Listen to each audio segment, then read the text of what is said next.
ಹುಬ್ಬಳ್ಳಿ ಮಹಾನಗರದಲ್ಲಿ ಕರ್ನಾಟಕದ ಮಧ್ಯ ಭಾಗದ ಹುಬ್ಬಳ್ಳಿ ಜಿಲ್ಲೆ ಇವತ್ತು ವಿಶ್ವ ಸಹನ ಸೂಫಿ ಮಹಾಸಂತ ಸಮ್ಮೇಳನವನ್ನ ಏರ್ಪಡಿಸಿದಂತಹ ಸಂದರ್ಭದೊಳಗ ಈ ಕಾರ್ಯಕ್ರಮದ ಸಾನ್ನಿಧ್ಯವನ್ನು ವಹಿಸಿಕೊಳ್ಳುವ ಆತ್ಮೀಯರು ಸರ್ವಧರ್ಮ ಮಹಾವೇದ ಸೂಫಿ ಸಂಘದ ಮಹಾಪೀಠವಾಸ್ಥ ಜಗದ್ಗುರು ಮಕ್ಕೇನ ಲಿಂಗಾನೇಶ್ವರ ಮಹತ್ವಾದಿಗಳಲ್ಲಿ ಸರ್ವನಾಮಗಳನ್ನು ಸಮರ್ಪಿಸಿ ಈ ವೇದಿಕೆ ಮೇಲೆ ಆಶೀರ್ವಾದಂತಹ ಎಲ್ಲ ಧರ್ಮಗಳ ಹಾಗೂ ಎಲ್ಲ ರಾಜಕೀಯ ಮುಖಂಡರ ಹಾಗೂ ಇಲ್ಲಿ ನೆರೆದಂತಹ ಎಲ್ಲ ಸೂಫಿ ಸಂಘದ ಅಭಿಮಾನಿಗಳ ಹಾಗೂ ಪತ್ರಕರ್ತರ ನಿಮ್ಮೆಲ್ಲರಿಗೂ ಶರಣಾರ್ಥಿ. ಇವತ್ತೇ ಬಹಳ ಸಂತೋಷವಾಗುವಂತ ದಿವಸ.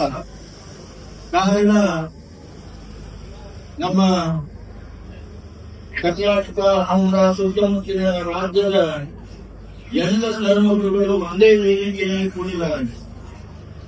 ಅನೇಕ ರಾಜಕೀಯ ಮುಖಂಡರು ಕೂಡ ನಮ್ಮ ಅಗತ್ಯವನ್ನು ಹೇಳಲಿದ್ದಾರೆ.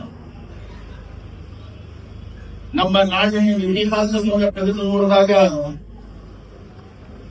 ನಾವು ಶರಣ ಸಂಸ್ಕೃತಿಯಾದಂತಹ ಶಬ್ದವನ್ನು ಉಪಯೋಗ ಮಾಡ್ತೀವಿ.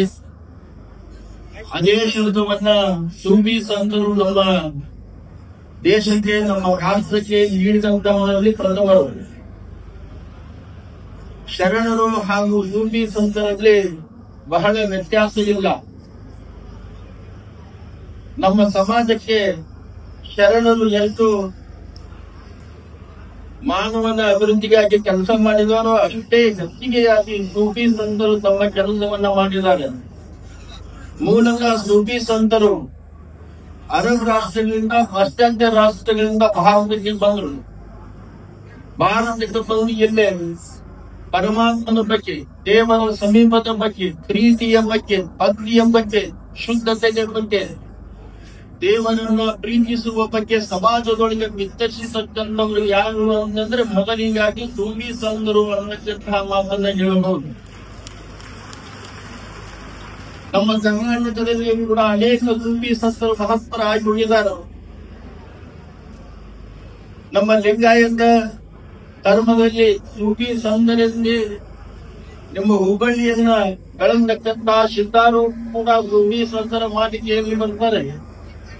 ಸಂತ ಸೂಫಿ ಸಂತರಾಗಿ ಬರ್ತಾರೆ. ಕುರುಮುಂಡಿನ ದರ್ಗಾದಲ್ಲಿ ಇರತಕ್ಕಂಥ ಅವರು ಸೂಫಿ ಸಂತರಾಗಿ ಬರ್ತಾರೆ. ನಮ್ಮ ನಾಡಿಗೆ ಸೂಫಿ ಸಂತರ ಒಳಗೆ ಬಹಳ ಸೂಫಿ ಸಂತರು ಬಹಳ ಚಿತ್ತಪ್ರಂತರಾಗಿದ್ರು.